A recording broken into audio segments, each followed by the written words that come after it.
अखिल चक्र यूट्यूब पक्षर स्वागत साप्ताहिक बौद्धिक आलोचना तेबे गत सप्ताह ए संपर्क विशद आलोचना करागला परे बहु बुद्धिजीवी माने जो मतामत देइथिले से संपर्क रे आज ताहा उपस्थापन करुछि। गणतांत्रिक राष्ट्र केंद्र और राज्यर राजनैतिक संबंध संपर्क रे बहु विशिष्ट व्यक्ति मत देइछन्ति ओडिशार बुद्धिजीवी लेखक माने। तेबे आसंतु सेमानक मतामत कौन ता विचार करिबा। राज्यवर्धन धल महापात्र सभापति अखिल चक्र से कहते आम देश में संघीय शासन व्यवस्था रे अनेक समय देखा जाए जे केंद्र रे शासन दायित्व रे गोटे दल रहुवा बेले राज्य मानकर भिन्न भिन्न जातीय किंबा आंचलिक दल शासन क्षमता रहुचंती। एमानक भितर आदर्शगत कौन से पार्थक्य नथिले मध्य राजनैतिक अभिसंधि और निज वैशिष्ट्य जारी रहुछि। तेणु तांको मध्य तिक्तता सृष्टि होउछि, संपर्क मध्य जटिलता आड़क जाउछि, जहाँ केवल विकासर बाधक हेउना बरं सांविधानिक संकट और आईनगत समस्या मुंड टेकुछि। तेणु उभय केंद्र और राज्य शासन नेतृत्व से माने बड़ भाई पणिया परिहार करी गणतांत्रिक क्षमता और दायित्व प्रति सचेतन रही बहुदलीय गणतंत्र सौंदर्य बजाय रखा से मत देइछन्ति। तेबे आउ जने सुंदरगढ़ रु अध्यापिका ज्योत्स्ना राणी साहू से कहिछन्ति वसुधैव कुटुंबक मंत्र द्वारा परिचालित आम देश सार्वभौमत्व प्रतिष्ठा करिवार सर्वदा अग्रसर।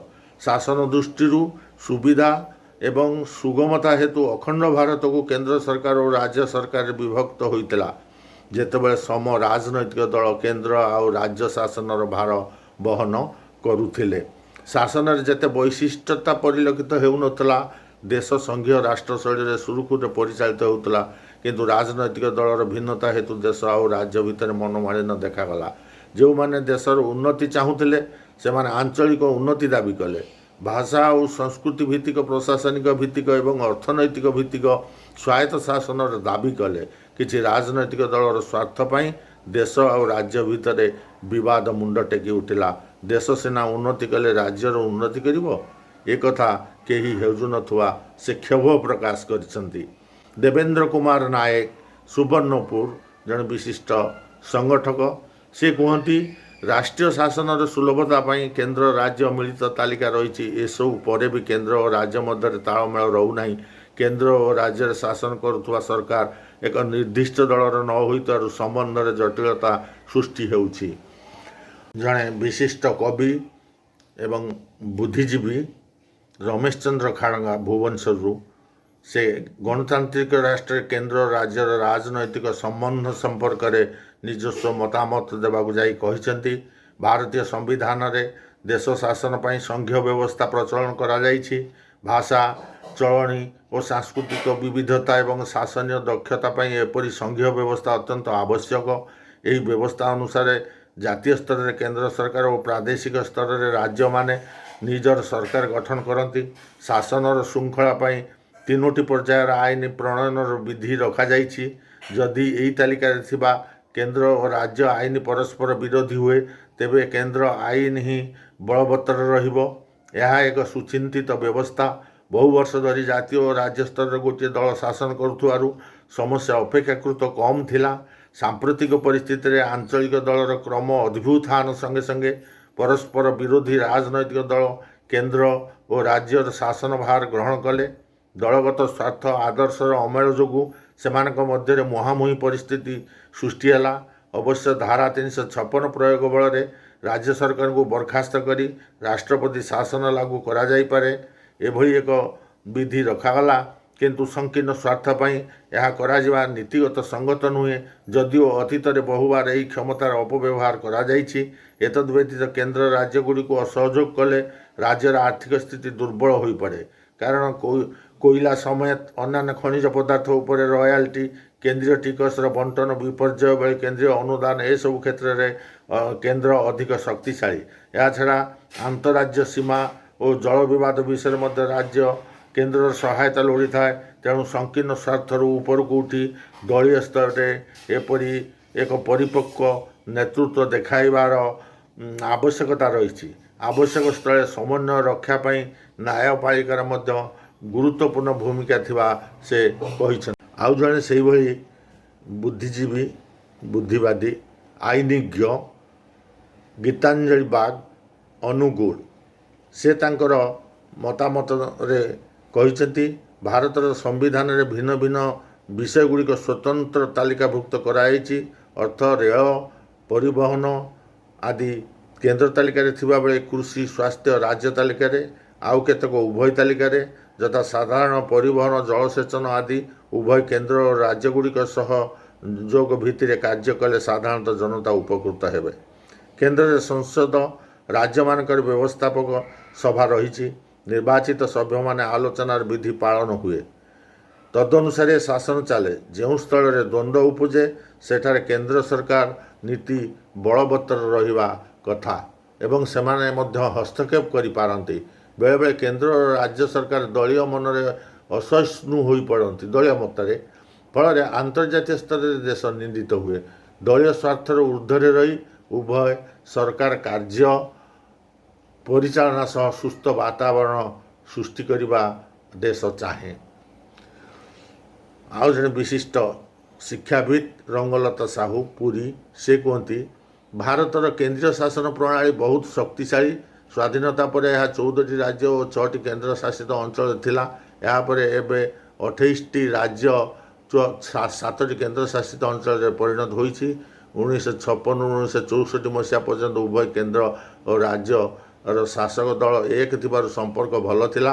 1966ରୁ 1977 ପର୍ଯ୍ୟନ୍ତ ବିଭିନ୍ନ ରାଜ୍ୟରେ ଆଞ୍ଚଳିକ ଦଳଗୁଡ଼ିକ ମୁଣ୍ଡ ଟେକି ଶକ୍ତିଶାଳୀ ବିରୋଧୀ ଦଳରେ ପରିଣତ ହେଲେ, ଯାହାଫଳରେ ଉଭୟଙ୍କ ମଧ୍ୟରେ ସମନ୍ୱୟ ରହିଲା ନାହିଁ। 1953ରେ କେନ୍ଦ୍ରରେ କୌଣସି ଦଳକୁ ବହୁମତ ନ ମିଳିବାରୁ ବିଭିନ୍ନ ଦଳକୁ ନେଇ ମିଳିତ ସରକାର ଗଠିତ ହେଲା। ଏହାର ପରିଣାମ ସ୍ୱରୂପ ଆଞ୍ଚଳିକ ଦଳମାନେ ନିଜ ନିଜ ରାଜ୍ୟକୁ ନେଇ ସ୍ୱାର୍ଥ ହାସଲ ପାଇଁ ସରକାରଙ୍କ ଉପରେ ଚାପ ପକାଇଲେ।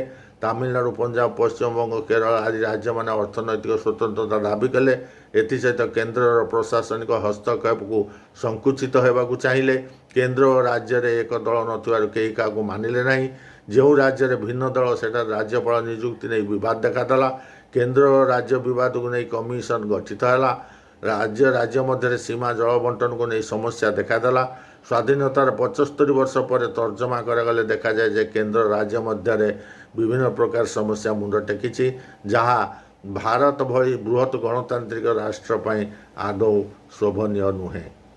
ଗାଳ୍ପିକା ବିନିତା ପ୍ରଧାନ, ସେ ତାଙ୍କର ମତରେ କୁହନ୍ତି ଭାରତ ପରି ଏକ ସଂଘୀୟ ରାଷ୍ଟ୍ରରେ କେନ୍ଦ୍ର ଓ ରାଜ୍ୟ ମଧ୍ୟରେ ସୁସମ୍ପର୍କ ରହିବା ଦରକାର।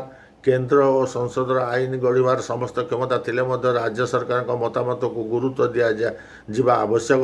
ସବୁଠାରୁ ବଡ଼ କଥା ହେଉଛି କେନ୍ଦ୍ର ଓ ରାଜ୍ୟରେ ସମାନ ଦଳ ଥିଲେ କେନ୍ଦ୍ରର ଅନୁଚିତ ଅଧିକାରକୁ ରାଜ୍ୟ ସରକାର ମାନିନିଏ, କିନ୍ତୁ ରାଜ୍ୟର କ୍ଷତି ହେଉଥିଲେ ମଧ୍ୟ ସରକାର ନୀରବ ରହେ। ଭିନ୍ନ ଦଳ ଥିଲେ ରାଜ୍ୟ ନିଜର ସ୍ୱାର୍ଥ ପାଇଁ ବିରୋଧ କରିବ। ଯଦି ଭଲ ପ୍ରସ୍ତାବ ହୁଏ ତାକୁ ଗ୍ରହଣ କରିବ। ଯଦି ଦଳ ଭିନ୍ନ ହୋଇଥାଏ ତେବେ ଔଚିତ୍ୟକୁ ମଧ୍ୟ ରାଜ୍ୟ ସରକାର ଗ୍ରହଣ କରିବାକୁ ପ୍ରସ୍ତୁତ ହୁଏ ନା। ତେଣୁ ସମନ୍ୱୟ ଏକ କଠିନ କାର୍ଯ୍ୟ। ଆଉ ଜଣେ ବିଶିଷ୍ଟ ବୁଦ୍ଧିଜୀବୀ, ସେ କୁହନ୍ତି ଜଗବନ୍ଧୁ ପାଣି, ଭୁବନେଶ୍ୱର, ଭାରତର ଆଞ୍ଚଳିକ ବିବିଧତା ବୈଷମ୍ୟତା ଦୃଷ୍ଟିରୁ ବିଭେଦବିହୀନ ସର୍ବାଙ୍ଗୀନ ବିକାଶ ନିମନ୍ତେ ସମ୍ବିଧାନ ପ୍ରଣେତାମାନେ କାନାଡା ସମ୍ବିଧାନର ସଂଘୀୟ ବ୍ୟବସ୍ଥାକୁ ଆପଣେଇଥିଲେ। ତଦନୁଯାୟୀ ସମ୍ବିଧାନରେ କେନ୍ଦ୍ର ଓ ରାଜ୍ୟ ସରକାରଙ୍କ ମଧ୍ୟରେ କ୍ଷମତାର ସୁଷମ ବିକେନ୍ଦ୍ରୀକରଣ ବ୍ୟବସ୍ଥା କରିଥିଲେ। ବାସ୍ତବ ପ୍ରୟୋଗ କ୍ଷେତ୍ରରେ 50 ବର୍ଷ ଅଧିକ ସମୟ ଉଭୟ କେନ୍ଦ୍ର ଓ ଅନେକ ରାଜ୍ୟରେ କଂଗ୍ରେସ ଦଳ ଶାସନରେ ରହିବାରୁ ଦଳୀୟ ସ୍ୱାର୍ଥ ଓ କ୍ଷମତା ଲୋଭ ହେତୁ ରାଜ୍ୟମାନଙ୍କ କ୍ଷମତାକୁ ସଙ୍କୁଚିତ କରି କେନ୍ଦ୍ର ସରକାର ସର୍ବଦା ପ୍ରଭୁତ୍ୱ ବିସ୍ତାର କରିଥିଲେ। ଫଳତଃ ଅନେକ ଆଞ୍ଚଳିକ ରାଜନୈତିକ ଦଳର ଅଭ୍ୟୁଦୟ ଓ ଶକ୍ତି ସଞ୍ଚାର ଘଟିଲା। କିଛି କାଳ କେନ୍ଦ୍ରରେ ମିଳିତ ସରକାର ଗଠିତ ହୋଇ କେତେକାଂଶରେ ସଂଘୀୟ ବ୍ୟବସ୍ଥା ସୁରକ୍ଷିତ ହେଲେ ମଧ୍ୟ ବିକାଶ ବାଧାପ୍ରାପ୍ତ ହେଲା। ବର୍ତ୍ତମାନ ମିଳିତ ସରକାରରେ ମଧ୍ୟ ସେହି ନୀତି ଅବଲମ୍ବନ କରାଯାଉଥିବା କୁହାଯାଇପାରେ। ଏହାଦ୍ୱାରା ସଂଘୀୟ ବ୍ୟବସ୍ଥା କେବଳ ମାତ୍ର ଦୁର୍ବଳ ହେଉଛି।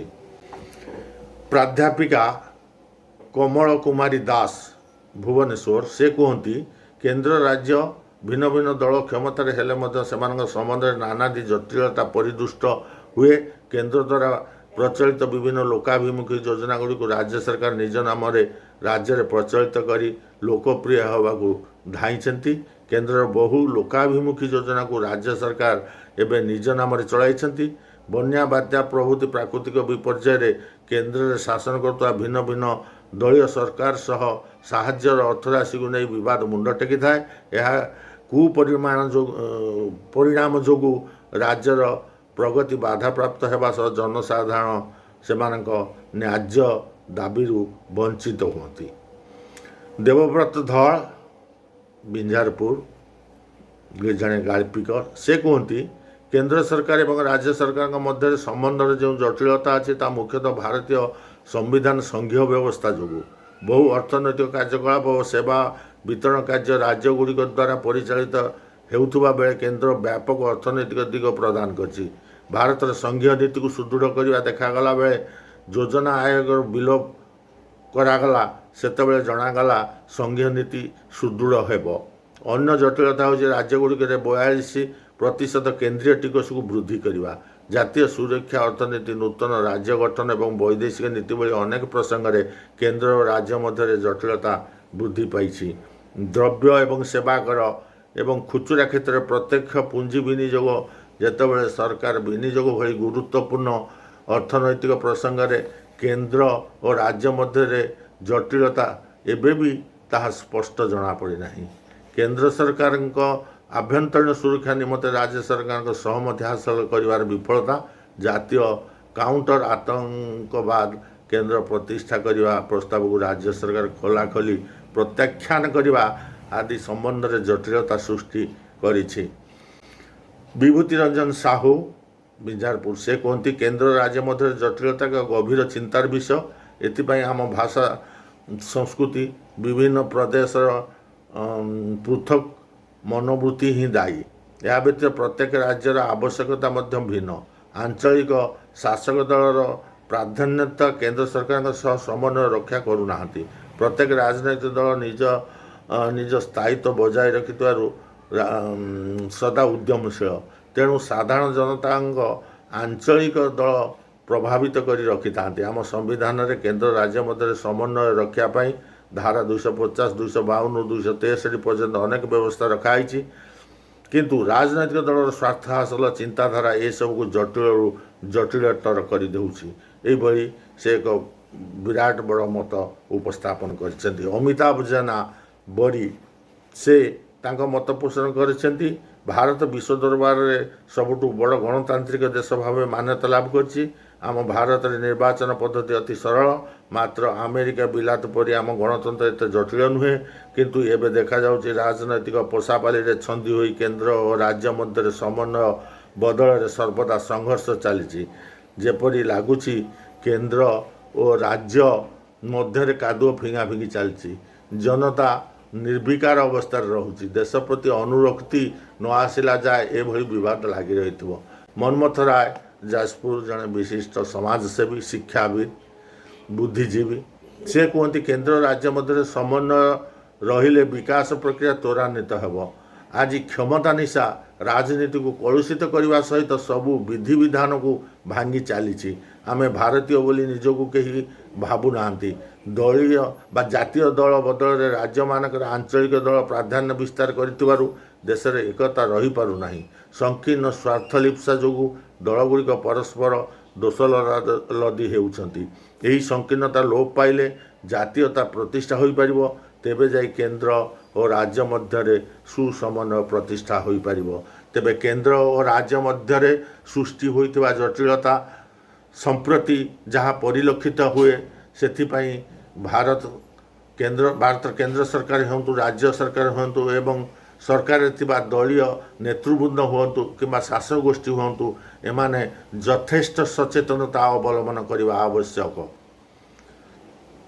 किछि नथिबा अवस्था कौन सी कारण न थाई अधिक जटिलता सृष्टि करा जिबा जनसाधारण उपरे एक कुप्रभाव पड़ुची एवं जनसाधारण मध्य गणतंत्र प्रति एक वितृष्ण भाव सृष्टि होउची। तेणु आंचलिक दल से माने केंद्र सरकार एवं केंद्र आमर संविधान को नहीं चलवा एकांत आवश्यक बोली मु मने करे। धन्यवाद। जय हिंद।